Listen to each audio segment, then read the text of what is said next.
दीजिएगा। पूरी सामग्री लेकर, सबको लेकर भैया भरत चले चित्रकूट हो रामा, राम को मनाने भरत चले चित्रकूट हो राम को मनाने, राम को मनाने सिया लखन को मनाने, राम को मनाने सिया लखन को मनाने, भैया भरत चले चित्रकूट हो रामा, राम को मनाने भरत चले चित्रकूट हो राम को मनाने, बनसिया राम समुझि मन माही, बनसिया राम समुझि मन माही, सानुज भरत पया देहि जाहि, सानुज भरत पया देहि जाहि, संग साधक सिद्ध सयाने हो रामा, राम को मनाने भरत चले चित्रकूट हो राम को मनाने, सिया राम को मनाने, सिया राम को मनाने। सबको लेकर भरत जी चले। पहले दिन तमसा नदी, दूसरे दिन गोमती नदी, तीसरे दिन सई नदी और चौथे दिन श्रृंगवेरपुर में गंगा जी के किनारे पहुंचे। निषाद राजगुह ने दूर से दंडवत किया है गुरुदेव भगवान के रथ को। बगल के रथ पर भरत जी बैठे हैं। भरत जी पूछे, गुरुदेव वो जो सामने प्रणाम कर रहे हैं वो कौन है? गुरु जी बोले, आपके भैया के संगतिया है, राम जी के सखा है। केवट जी सुने, भरत जी सुने तो विह्वल हो गए। अरे केवट के जतिया हवन भैया के संगतिया, इतना बतिया सुन के, आर केवट के जतिया मोर भैया के संगतिया, इतना बतिया सुन के, भरत जी हो गई ले अधीर, इतना बतिया सुन के। भरत भैया विह्वल हो गए, रथ से कूद कर दौड़ पड़े। राम सखा सुनि संदन त्याग, जाकर उठाकर हृदय से लगाया है। निषाद राजगुह को कुशल क्षेम पूछा है और पूरी प्रजा के साथ भरत जी रात्रि में श्रृंगवेरपुर में ही विश्राम करते हैं। प्रातः काल निषाद राजगुह घाट घाट की नाव को मंगा करके और पूरे समाज को एक ही बार में गंगा के उस पार पहुंचाएं। यहां दर्शन करिए, श्रृंगवेरपुर तक भरत जी रथ पर बैठकर आए थे और गंगा पार करने के बाद अब भरत जी पैदल पैदल चलना प्रारंभ किए। सेवकों ने कहा, प्रभु रथ पर बैठ जाइए, अश्व पर बैठ जाइए। केवट जी, भरत जी बोले, देखो श्रृंगवेरपुर तक मैं रथ पर इसलिए आया क्योंकि मेरे भैया भी वहां तक रथ पर ही बैठकर आए थे, परंतु गंगा पार करने के बाद भैया रथ पर नहीं पैदल पैदल गए होंगे, और यदि प्रभु पैदल गए हैं तो मैं अपराध कर रहा हूं पांव पे चलकर, मुझे तो सिर पे चल के जाना चाहिए। सिर भरी जाऊं उचित अस मोर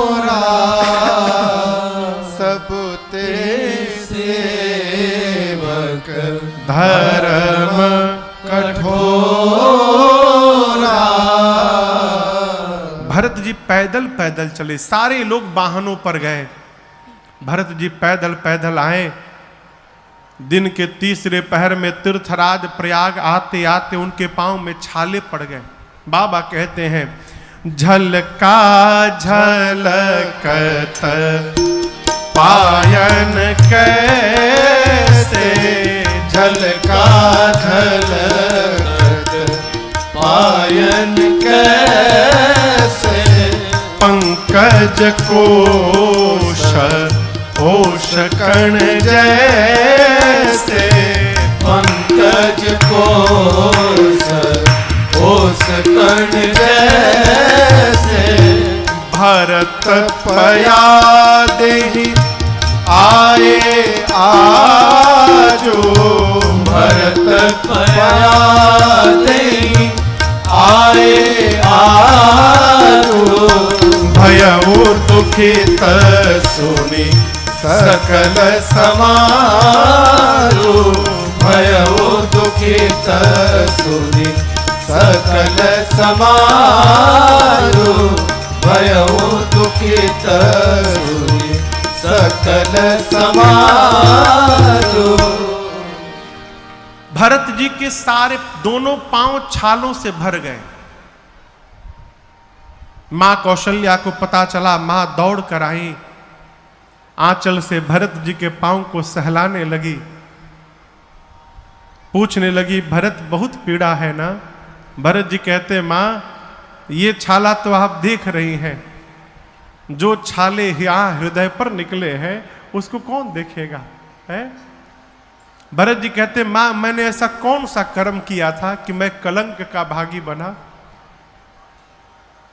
कर्म पटकल सफेड़ा पर से, फेड़ा बुझाता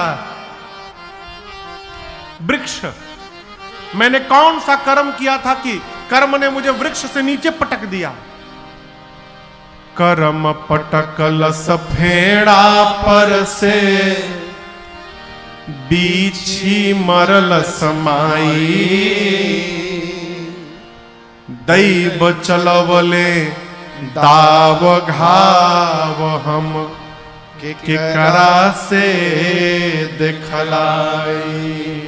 मां लोग कही कि ढोंग करत बा, आ दुनिया हंसी उड़ाई,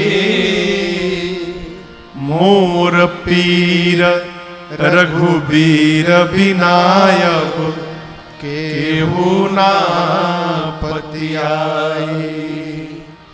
तो सोचले मन में चलले बन में, सैन समाज जुटाई,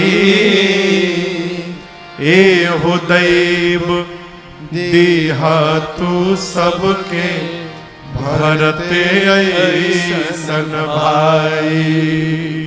ए हो दैव देह तू सबके भरते ऐसन भाई। अरे पयनवा हो कैले भरत जीवन के, पयनवा हो कैले भरत जीवन। पूरे पांव में छाले निकले हैं। उसी स्थिति में भरत जी ने सबकी सूचना ली, सब खबर ली, नहीं सब लोग नहाए। त्रिवेणी जी में भरत जी स्नान करके एकांत में जाकर बोले हे तीर्थराज प्रयाग, मैं आज आपसे कुछ मांगने आया हूं। तीर्थराज प्रयाग ने कहा मांगिए क्या चाहिए, धर्म अर्थ काम मोक्ष। भरत जी बोले अर्थ चाहिए न धर्म काम चाहिए, अर्थ चाहिए न धर्म काम चाहिए, कौशल्या कुमार मुझे राम चाहिए, कौशल्या कुमार मुझे राम चाहिए। अर्थ चाहिए न धर्म काम चाहिए, अर्थ चाहिए न धर्म काम चाहिए, कौशल्या कुमार मुझे राम चाहिए, कौशल्या कुमार मुझे राम चाहिए।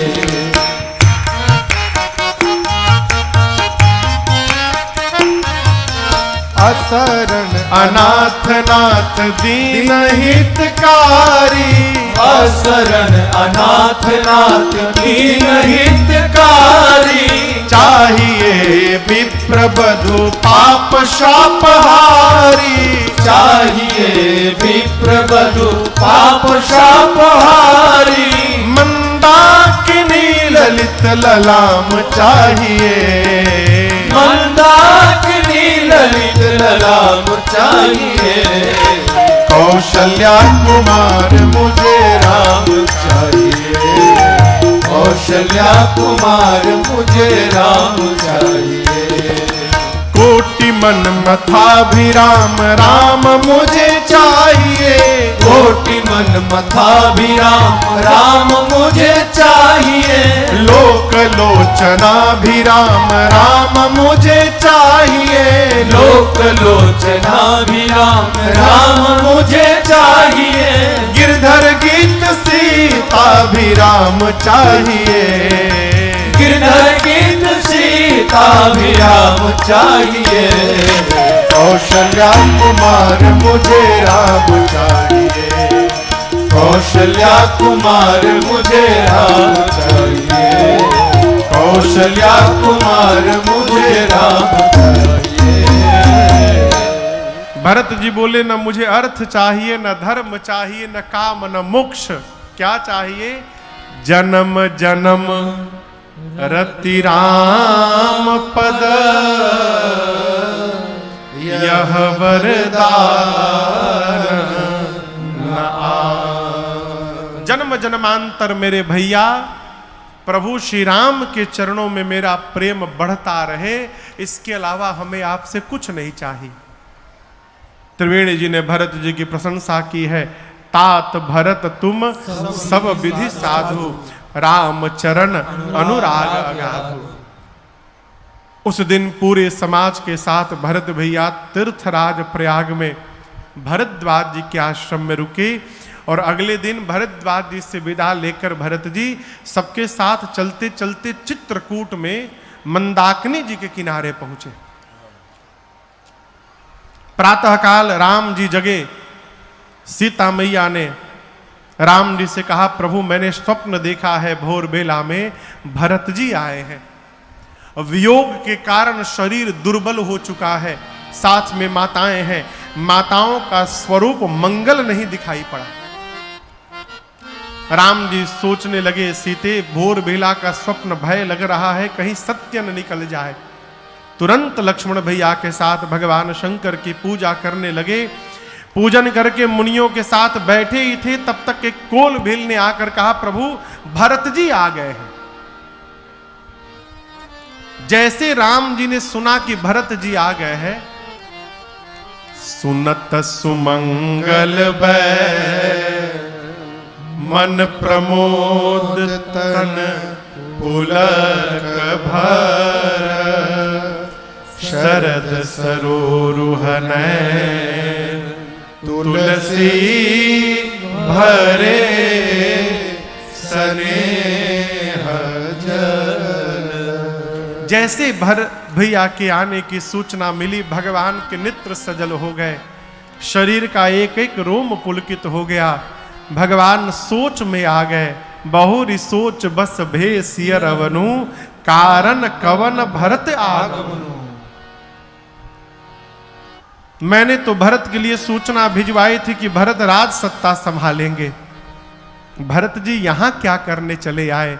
तब तक किसी ने कहा, प्रभु अकेले नहीं आए हैं, चतुरंगिनी सेना लेकर आए हैं, सेन संग चतुरंग न थोड़ी। अब दर्शन करिए, एक साथ रहने वाले लोगों के चिंतन भी एक जैसे होंगे आवश्यक नहीं है। राम जी सोचे, लगता है वन में हमको अकेला जानकर भाई हमको सेना देने आया है।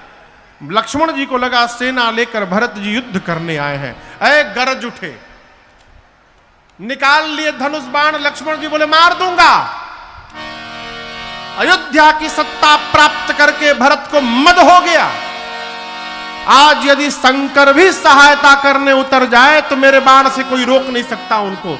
आकाशवाणी भाई, आकाशवाणी ने जय जयकार की और धीरे से कहा, लक्ष्मण जी आवेश में आकर के व्यवहार कर जाए और बाद में पश्चाताप करे, ये बुद्धिमान व्यक्ति के लक्षण नहीं हुआ करते हैं। बुद्धिमान व्यक्ति कुछ भी करने से पहले विचार करता है।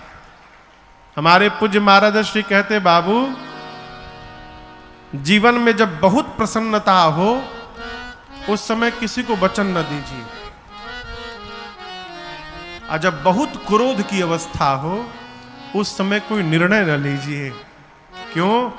दोनों में नुकसान केवल आपका होगा। जीव जब बहुत प्रसन्न होता है तो कहता है, मांगिए मांगिए, जान दे देंगे हम आपके लिए, जान मांगिएगा जान दे देंगे। और कहीं चूहा मारने की दवाई लाकर कहे पी के दिखाइए एक बार, पीजिएगा? आप तो कह रहे थे जान दे देंगे। क्रोध में निर्णय मत लीजिए, क्रोध में विचार करने की शक्ति समाप्त हो जाती है? राम जी ने कहा, लक्ष्मण आपने कहा कि भरत को अयोध्या की सत्ता मिलकर राजमद हो गया है।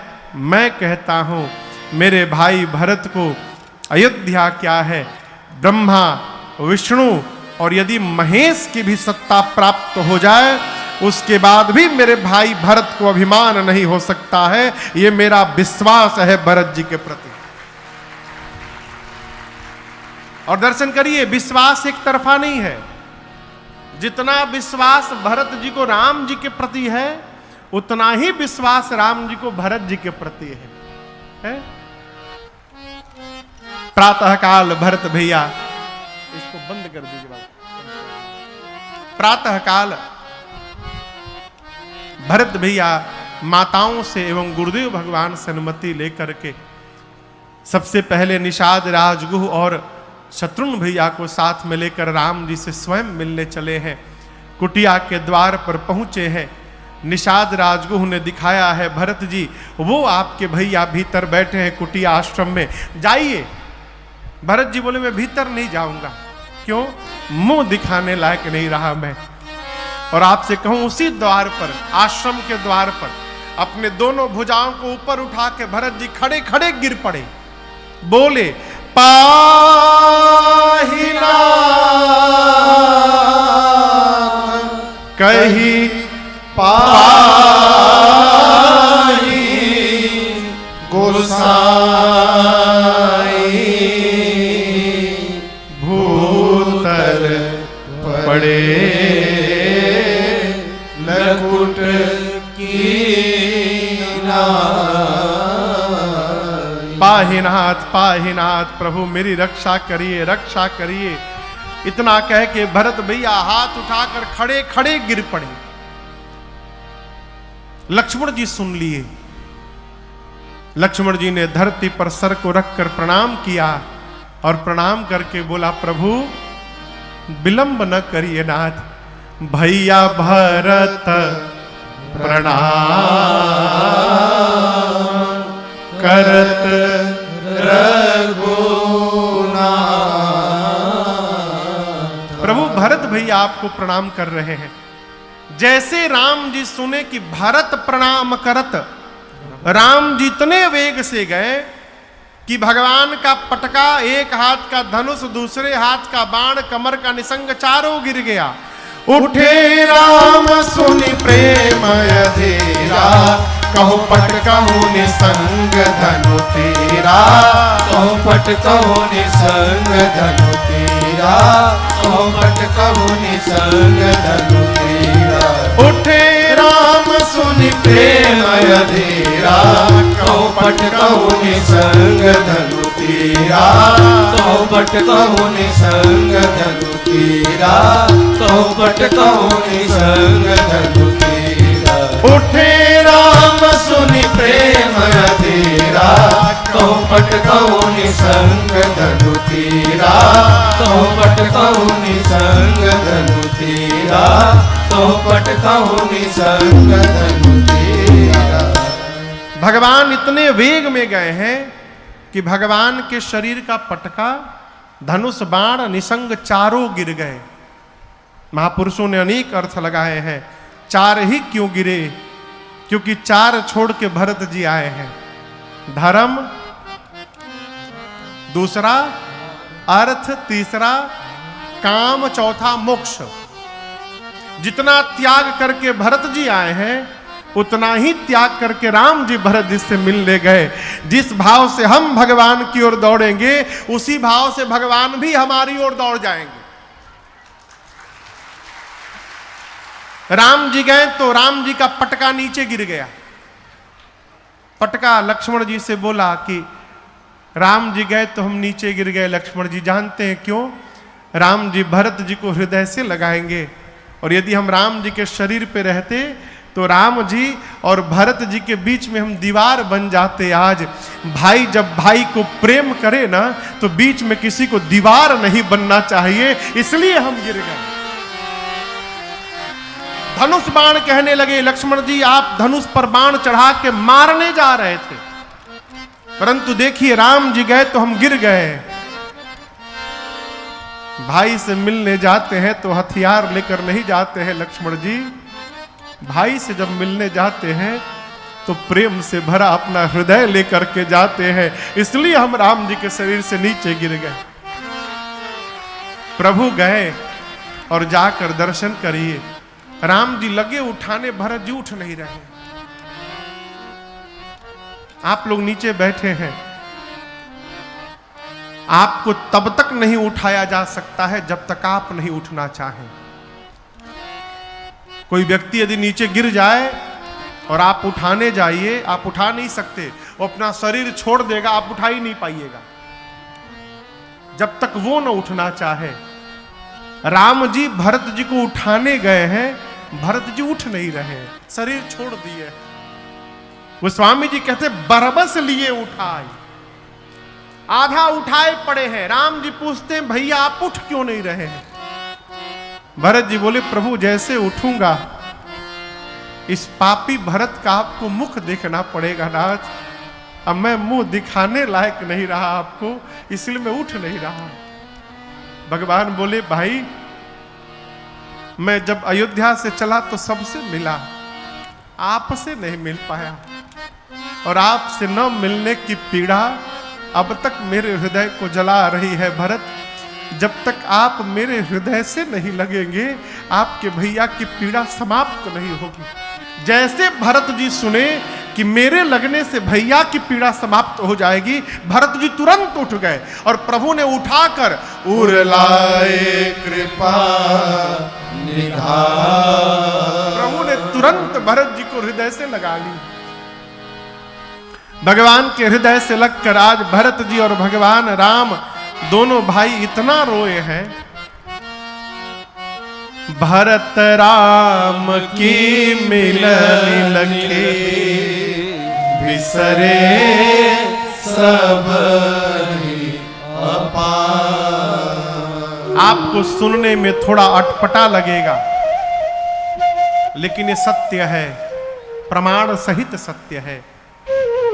जिस समय राम जी ने भरत भैया को अपने हृदय से लगाया और जो भाव प्रकट हुआ राम जी और भरत जी की आंखों में, उस भाव का दर्शन करके वहां जो अगल बगल पत्थर थे चित्रकूट में, वो सारे पत्थर मोम की तरह पिघलना प्रारंभ कर दिए।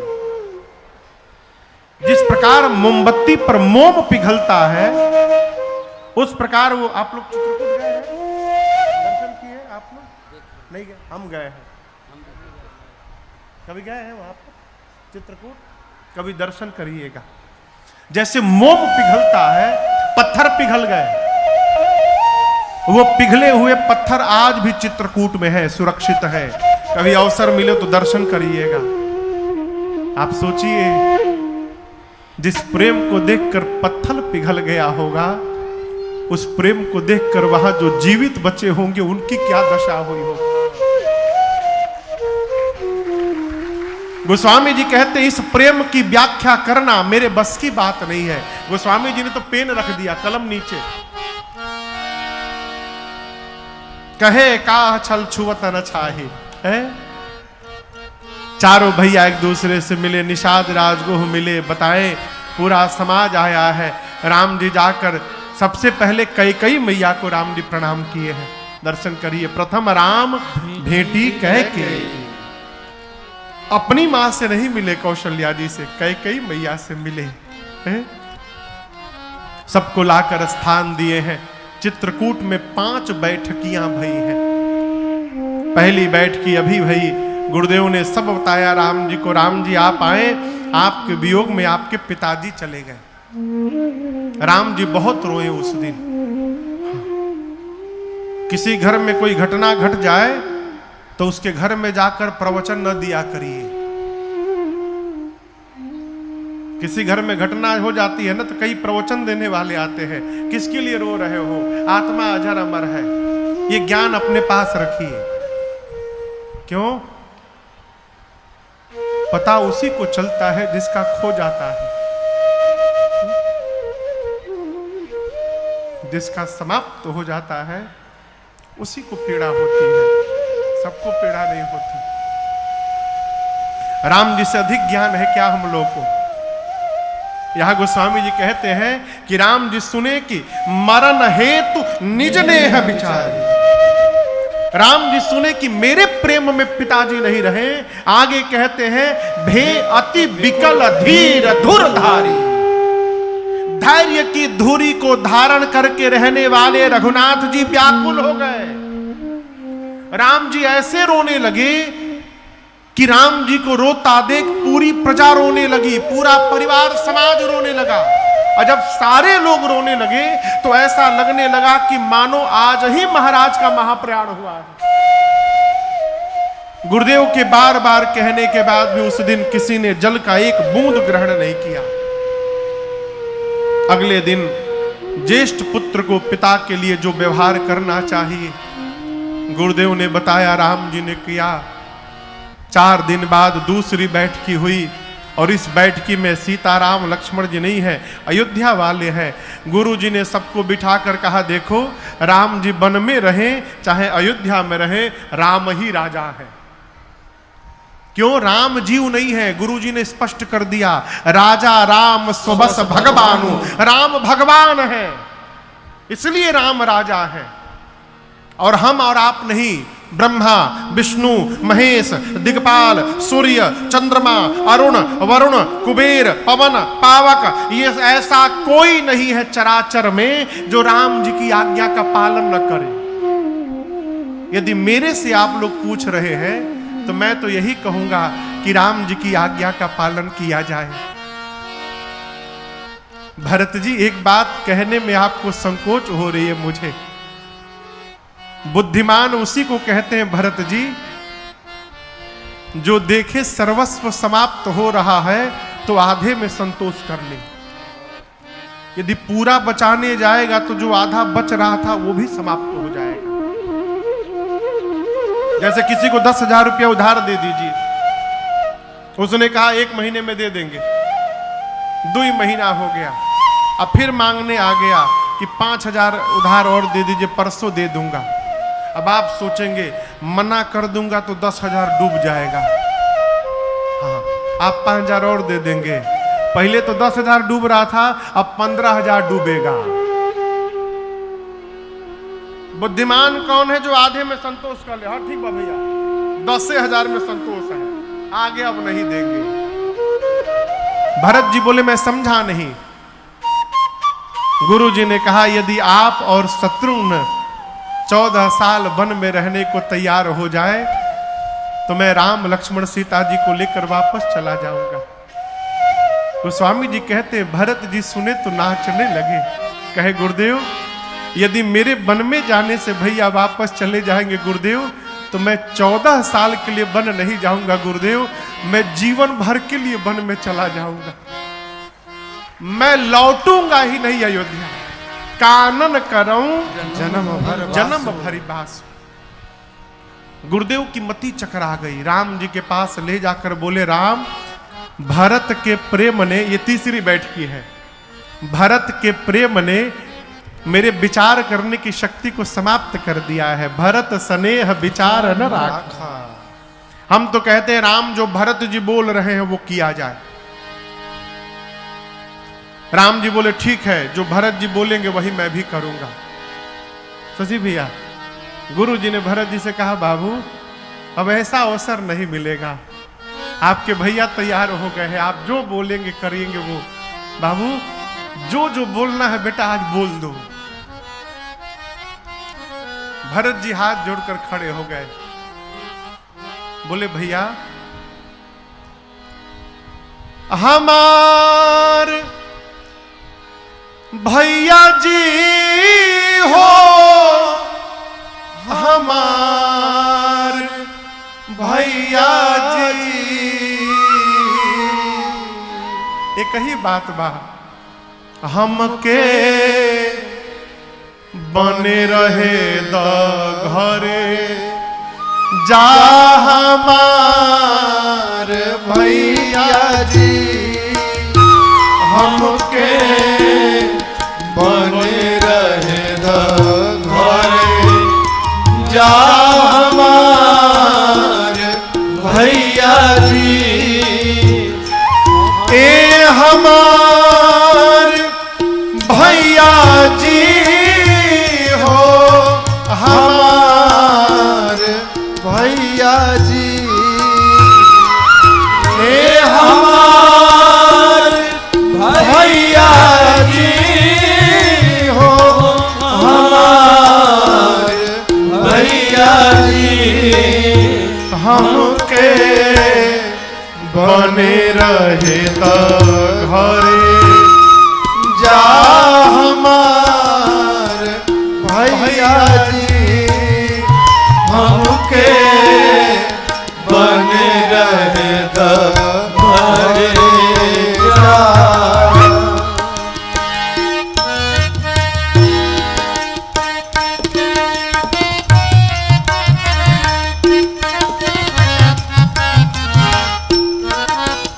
राम जी पूछे कैसे रहोगे अकेले? बोले अकेले नहीं, फिर शत्रुहन संग हम वन में रहब हरदम। शत्रुहन संग हम वन में रहब हरदम। राखी भाई के दुलार ए हमार भैया जी, राखी भाई के दुलार ए हमार भैया जी। हमके बने रहे द घरे जा। भरत जी बोले कि मैं अकेले नहीं रहूंगा, शत्रुघ्न और मैं हम दोनों वन में रहेंगे, आप वापस जाइए। राम जी मना कर दिए, हम आपको रहने नहीं देंगे। अब क्या बोले? नाही मनबा इनात तो हमरो के राखसा। नाही मनवा तो हमरो के राखसा। जैसे तीन वैसे चार ए हमार भैया जी। जैसे तीन वैसे चार ए हमार भैया जी। हमके बने रहे द घरे जा हमार भैया जी। हमके बने रहे द घरे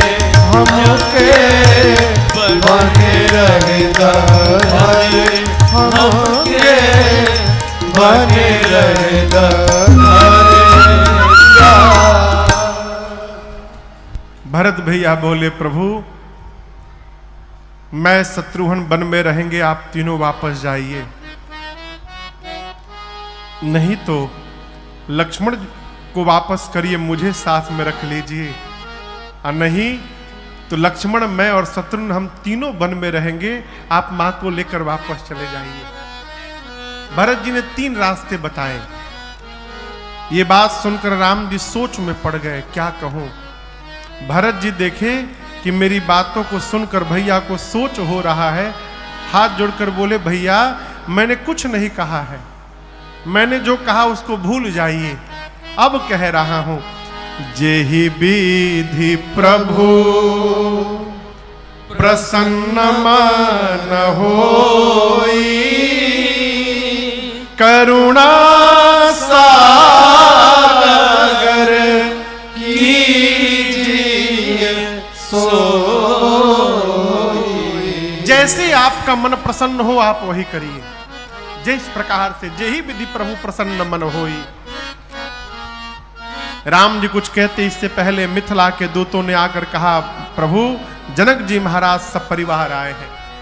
राम जी दौड़ कर गए, लाकर स्वागत करके उचित स्थान दिए। 4 दिन बाद सीता मैया की मां सुनैना मैया कौशल्या जी से मिलने गई रात्रि में। कौशल्या जी ने सुनैना जी से कहा, आप जनक जी से कहिए महाराज ऐसा कुछ करे कि राम लक्ष्मण को छोड़ के भरत को अपने साथ में रख ले, क्यों, मोरे सोच भरत कर भारी। सुनैना जी ने समझाया है और जाते समय सीता मैया को अपने साथ में लेकर गई। श्री जनक जी महाराज ने जान की मैया को देखा तो खूब दुलार किया है। यहां गोस्वामी जनक जी कहते हैं, पुत्री पवित्र किए कुल दो, घर में लड़का होए ना तो मिठाई बांटिए, और घर में बेटी जन्म ले ले तो बाजा बजा करके मिठाई बांटिए, क्योंकि भगवान ने आपको सौभाग्य बढ़ाया है। लेकिन क्षमा करिएगा, हम पूर्वांचल के लोगों का न जाने कौन सा विशाप है। पूर्वांचल में विशेष करके लड़की जन्म ले ले, का बोलो महाराज लड़की हो गई बिया, मारे मुहुआ पर 2 थपराऊं करी। हाँ? बाबूजी जब थक कर आते हैं तो लड़कवा नहीं पूछेगा, लेकिन जो बेटी है वही बाबूजी के सिर में तेल लगाकर सिर दबाती है। ये बेटियां हैं।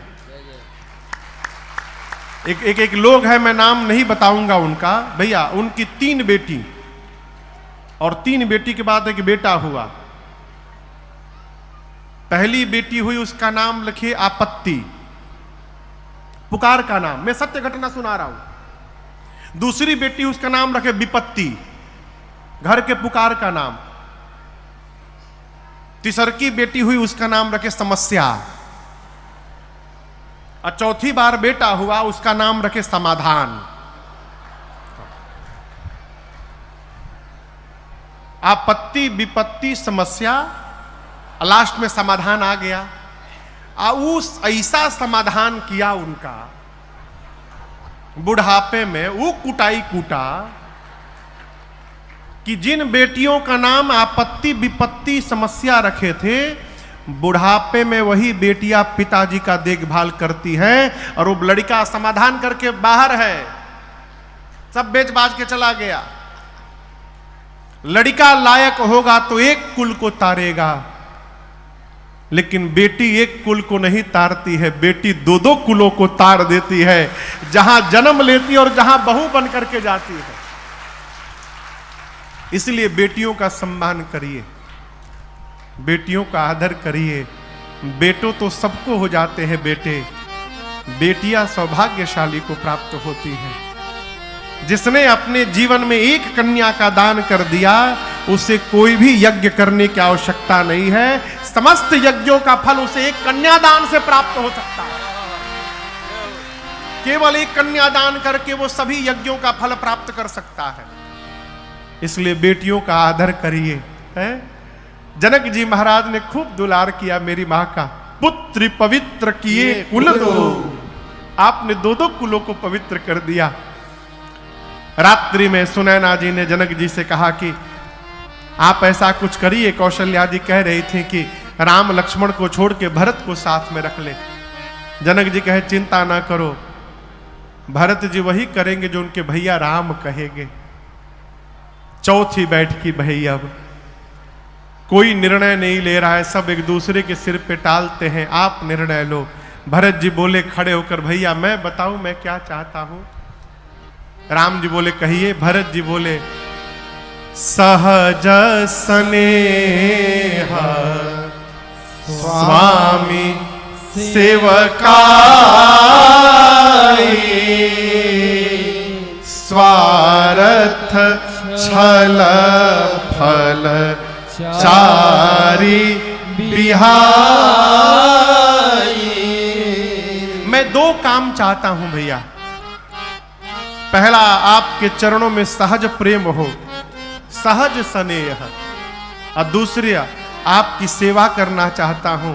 ये कैसे चाहता हूं? स्वार्थ छल अचार फल, धर्म अर्थ काम मोक्ष। न मुझे धर्म चाहिए सेवा करके, न अर्थ चाहिए, न काम, न मोक्ष चाहिए, न मेरा कोई स्वार्थ है, न कोई छल है। मैं बस आपकी सेवा करना चाहता हूं। राम जी बोले कौन सी सेवा करना चाहते हो? ये असली बात है। भरत जी बोले प्रभु पांव दबाना श्रेष्ठ की असली सेवा नहीं है। राम जी बोले फिर कौन सी सेवा असली है? भरत जी बोले अज्ञा समना सुसाहिब सेवा। श्रेष्ठ की आज्ञा का पालन करना, इससे बढ़कर श्रेष्ठ की दूसरी सेवा नहीं हो सकती। बाबूजी का रोज पांव 2 घंटा दबावत है, अब बाबूजी के को बात नहीं मानत है, तो ये पांव दबाने का काम मतलब है वो श्रेष्ठ के चरण में श्रद्धा न हो, श्रेष्ठ के वचन में श्रद्धा हो। भरत जी बोले मैं आपकी आज्ञा का पालन करना चाहता हूं, सो प्रसाद मुझे कृपा करके प्रदान करिए प्रभु, मैं आपकी आज्ञा का पालन करना चाहता हूं। राम जी बगल में बिठा करके बोले आप तो सब जानते हैं, अपना धर्म भी जानते हैं, मेरा भी धर्म जानते हैं, आप रघुकुल की रीत भी जानते हैं। आप लोग रघुकुल की रीत जानते हैं? रघुकुल रीति सदा चलिया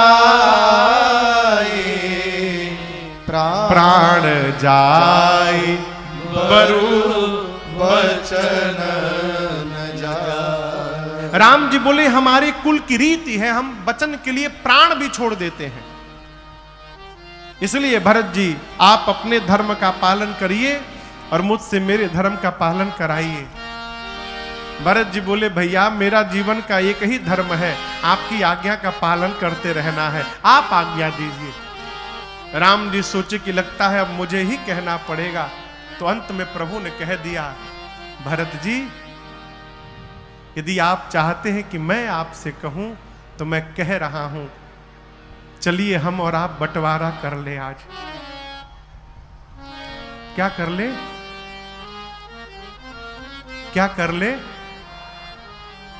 भरत जी बोले भैया आप मेरे से बंटवारा करेंगे? संपत्ति आप छोड़कर आ गए थे, उस संपत्ति को मैं भी छोड़कर आया हूं और आप मेरे से बंटवारा करेंगे? राम जी बोले बंटवारा करेंगे भाई, लेकिन संपत्ति का नहीं करेंगे। आज हम दोनों भाई अपने घर की विपत्ति का बंटवारा करेंगे, हम लोग विपत्ति बांटेंगे। ये प्रसंग कहता है भाई से यदि बंटवारा करना है तो संपत्ति ना बांटिए, विपत्ति बांटिए। क्या बांटिए? क्या बांटिए? ये बतिया बुझाता? संपत्ति होता है ना तो जो भाई नहीं होता वो भी भाई बन जाता है। ये कौन है महाराज? हमारे भाई जैसे हैं। याद रखिएगा, जहां जैसे लगाया जाता है वो नकली होता है। अपने भाई को नहीं कहा जाता कि मेरे भाई जैसे हैं। ये जो भाई जैसे हैं ये कब तक रहेंगे? जब तक संपत्ति है। संपत्ति चली जाएगी तो दिया लेके ढूंढने में जैसे वाले भाई साहब दिखाई नहीं पड़ेंगे, वहां अपना ही भाई दिखाई पड़ेगा। इसलिए जीवन में विपत्ति न बांटी, विपत्ति बांटिए, संपत्ति न बांटिए। मनुष्य छोटे छोटे स्वार्थ के लिए, छोटे छोटे स्वार्थ। एक तो घटना मैं आपको सुनाऊं, 100 ग्राम आम के चलते बंटवारा हो गया। 100 ग्राम भी आम नहीं होगा सरकार। 2 भाई थे, बड़ा सत्य घटना है। 2 भाई, बड़े भाई छोटा भाई, दोनों में बड़ा प्रेम था और दोनों के एक एक बेटे। बड़ा भाई सवेरे आम के बगीचा में गया, 2 आम मिला, टूटा हुआ, नीचे गिरा हुआ, दोनों हाथ में ले लिया और सवेरे सवेरे घर की ओर आ रहा था। छोटका भाई छत पर ब्रश कर रहा था, देखा भैया के दोनों हाथ में आम है। दोनों के बच्चों ने देखा आम, दोनों घर से दौड़ पड़े आम के लिए। अब देखिए, इसके दाहिने हाथ में बड़ा आम था, बाएं हाथ में छोटा आम था। दाहिने हाथ के तरफ भाई का बेटा था, अब बाएं हाथ के तरफ उसका बेटा था। सोचा कि हमरे लड़कवा को छोटका आम मिल जाएगा, अब भाई के लड़कवा को बड़का आम मिल जाएगा। दोनों बच्चे जब आए तो आम देते समय उसने ऐसे आम नहीं दिया, ऐसे करके आम दे दिया, हाथ घुमा दिया हो। और छोटा भाई ये दृश्य देख लिया, पत्र लिखा कि भैया मैं 10 दिन में लौट के आ रहा हूं, जैसे मन करे बंटवारा करके रखिएगा, हम साथ में नहीं रहेंगे। अलग हो गया। क्या प्राप्त हुआ हो?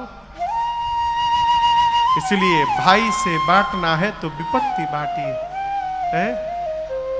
अरे जब जब याद आए भाई के दुलार तो हरा, तब तब काटे धाई अंगना दुआर तो हरा। जब जब याद आई भाई के दुलार तो हरा। हम गीत गाते हैं, हम हन रहनी दुइये भाई, अब बाबू जईबा जो अलगाई। बड़का भाई कमा करके छोटका भाई को इंजीनियर बनाया, सरकारी नौकरी लगी, बियाह किया सरकार। अब बियाह करके भैया से बोल रहा, भैया संगे ना रहे मलगा रहे हम। मरे हुए पिता के तस्वीर के सामने भाई को पकड़ के लेकर गया और कहा, हम हन रहनी दुइये भाई, अब बाबू जईबा जो अलगाई।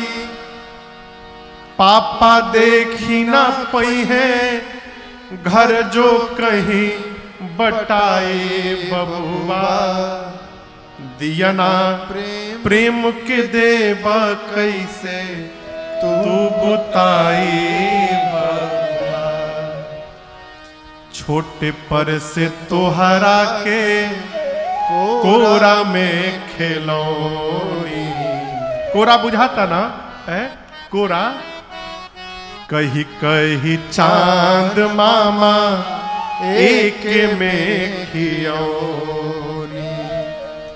अंगुरी धरा के स्कूल पहुंचाई, अंगुरी धरा के स्कूल पहुंचाई। घुघुआ खिलाई कबहू कान्ह पर घुमाई। घुघुआ खिलाई कबहू कान्ह पर घुमाई। त जांगर हम दिन रात ठठवनी, तह के बीए ले पढ़वनी। इतने ना, मंगल सूत्र बेच दिहलस तुहार, भौजाई बहुआ, दियना प्रेम के देब कैसे तू बुताई। अलगा होते रो रो के मर जाए। माए बहुआ दियना प्रेम के देव कैसे तू बुताए बहुआ। जीवन में प्रयास करिए, माई बाप के जीते भाई से बंटवारा ना हो। माता पिता के जीवित रहते बंटवारा करने का अर्थ आप संपत्ति नहीं बांटते हैं, आप माता पिता को बांट देते हैं। प्रयास करिए, बंटवारा न करिए। अलग तो होना ही है, परिवार बढ़ेगा, सदस्य बढ़ेंगे तो अलग तो हो ही जाएंगे, लेकिन जब तक माता पिता जीवित है तब तक ना हो। जितना हो सके बना के रखिए। क्यों? विपत्ति में ये संबंध ही काम आते हैं। मैं आपको एक घटना सुनाऊं। बहुत पहले एक बार मैं बलिया में कथा गा रहा था। बलिया है ना, बलिया, बलिया में एक जगह है खेजूरी खड़सरा। आप बिना नहीं थे उस कथा में, आप लोग थे ना। 8वें दिन गांव के लोग एक गांव के आदमी को पकड़ के मेरे कमरे में ले आए। 3 बजे के आसपास, 4 बजे से कथा थी। मैं संध्या करने के लिए, स्नान करने के लिए उठ निकलने वाला था। कमरे में आ गए। हमने कहा भाई 10-12 लोग उसको पकड़ के लाए। हमने कहा ये तो मिलने का समय नहीं है, इस समय कैसे आ गए आप लोग? बोले महाराज ये आदमी कल रात से रो रहा है। घर वालों को सवेरे पता चला, सवेरे से घर वाले पूछ रहे, चुप करा रहे हैं, केवल रो रहा है, कुछ बोल नहीं रहा है। और उसकी आंखें रोते रोते बाहर निकल गई थी। कुछ समझ में नहीं आया तो आपके पास लाए हैं। मैंने पूछा क्यों रो रहे हैं आप? गंदा सा कपड़ा पहना था वो आदमी। जैसे मैंने पूछा क्यों रो रहे हैं, कहा महाराज मैं कल पहली बार कथा में गया था, आपने भरत भैया की कथा सुनाई, मैं इसलिए रो रहा हूं, भगवान ने मुझे भाई नहीं दिया। यदि भगवान मुझे भाई दिए होते ना, मैं भरत बन के भैया को प्रेम करता महाराज, इसलिए रो रहा हूं। जीवन में भाई से बंटवारा न करिए। बांटना है तो विपत्ति बांटिए। राम जी बोले हम लोग विपत्ति बांटेंगे। 14 वर्ष मैं वन में रहूंगा, 14 वर्ष मेरे भरत अयोध्या में जाके रहेंगे। भरत जी चरणों में गिर गए, कहे प्रभु अभिषेक हो जाए। राम जी बोले नहीं, लौटने के बाद। अत्रि मुनि जहां बोले अभिषेक की सामग्री को सुरक्षित कराइए। चित्रकूट और बांदा के बीच में कुएं में ले जाकर अत्रि मुनि ने सुरक्षित कराया और कहा भरत जी इस कुएं का नाम आज के बाद भरत कूप रहेगा, और जो भी मनुष्य इस कुएं के जल को अपने ऊपर छिड़केगा उसे धरती के समस्त तीर्थों में स्नान करने का फल प्राप्त होगा। 5 दिन भरत जी राम जी से अनुमति लेकर चित्रकूट का दर्शन किए।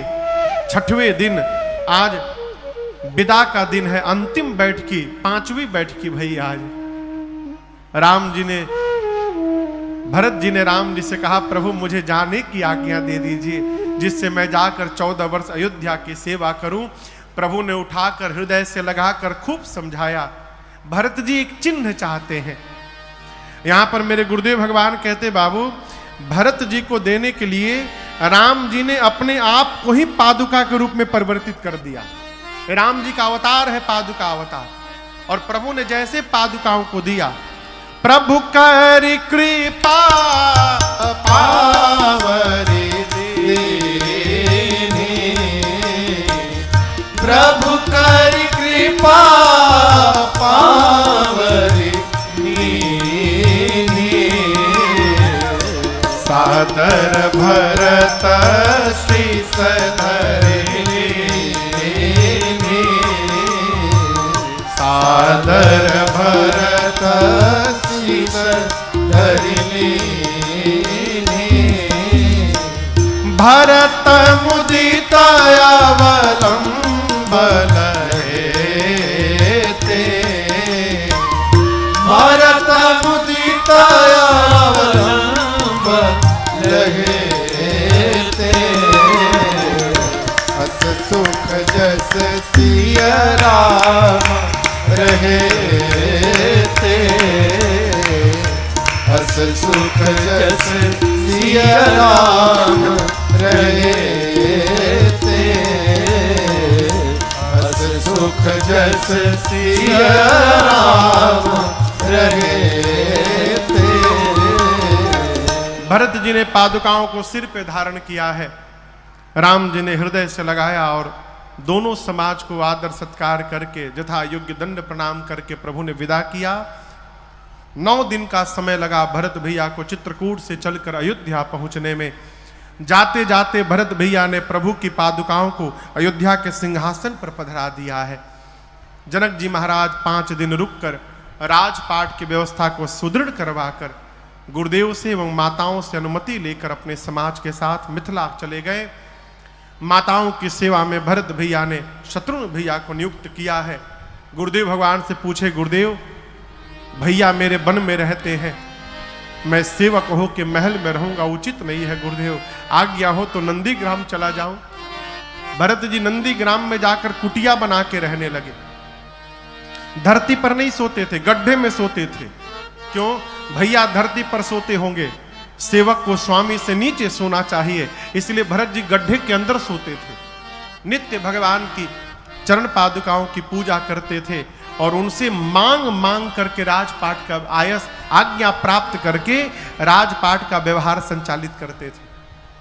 यहाँ पर अयोध्या कांड की कथा पूर्ण करते हुए पूज्यपाद गोस्वामी तुलसीदास जी महाराज कहते हैं, सिया राम प्रेम प्रियो सपूरन होत जगमन भरत को, मुनि मन अगम जम नियम समतम विश्राव्रत आचरत को,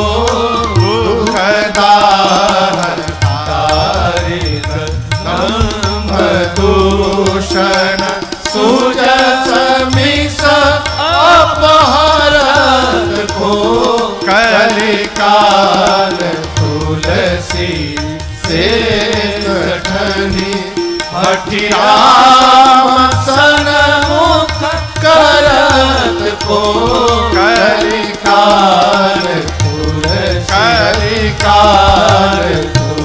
कलिकाल तुलसी से सठनी। गोस्वामी जी कहते हैं, यदि सीताराम जी के प्रेम रूपी अमृत से लबालब भरे हुए भरत जी रूपी पात्र का जन्म न होता तो जो अष्टांग योग मुनियों के मन को अगम है वो सबके लिए सुगम कौन बनाता। जो कलयुग के विकार हैं उन विकारों का भरत जी जन्म न लेते तो हनन कौन करता।